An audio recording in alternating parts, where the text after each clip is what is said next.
সেদিন একটা নামেই ভেসে বেড়াচ্ছিল ক্রিকেট দুনিয়ায়, চার্লস কভেন্ট্রি। চেন্নাইয়ে ভারতের বিপক্ষে সাইদ আনোয়ারের 194 রানের ইনিংসটাই তখন ছিল ওয়ানডে ক্রিকেটের সর্বোচ্চ ইনিংস। সেই ইনিংসকে টপকে যাবে কে তা নিয়ে অনেক তর্ক বিতর্কও ছিল।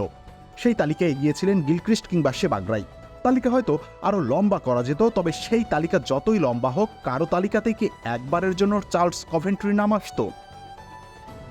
নিজের 15তম ওয়ানডে ম্যাচটি খেলতে নেমেছিলেন 2009 সালে বাংলাদেশের বিপক্ষে। তবে এই ম্যাচটি আসলে তার খেলারই কথা ছিল না। 2006 সালে কোচ ও ম্যানেজারের সাথে দ্বন্দ্বের জেরে জিম্বাবুয়ে ক্রিকেটই ছেড়ে গিয়েছিলেন।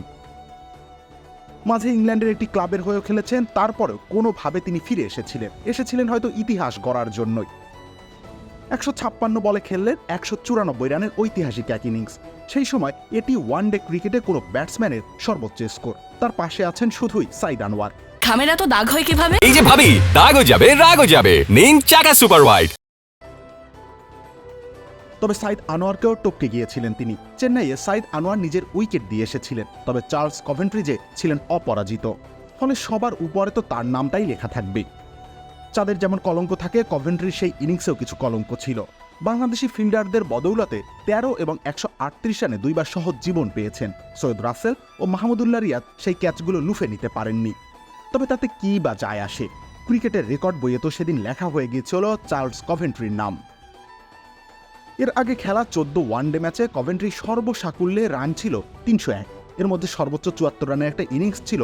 অতএব 194 রানের ওই ইনিংসটাই ছিল তার ওয়ানডে ক্যারিয়ারের প্রথম সেঞ্চুরি। অবশ্য ক্রিকেট বিশ্বে কেন সেই ম্যাচেও তিনি নায়ক ছিলেন না। তাকে ছাপিয়ে নায়ক বনে যান তামিম ইকবাল খান।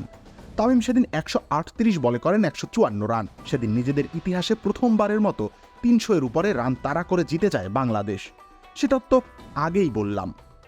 313 রানের লক্ষ্যে যখন 4 উইকেট হাতে রেখে বাংলাদেশ দল জেতে, তখনও ইনিংসের 13 বল বাকি। ইতিহাসে কভেন্ট্রিকে মনে রাখেনি, মনে রেখেছে তামিম ইকবালকে। রুবেল ইসলাম রনি, খেলা 71।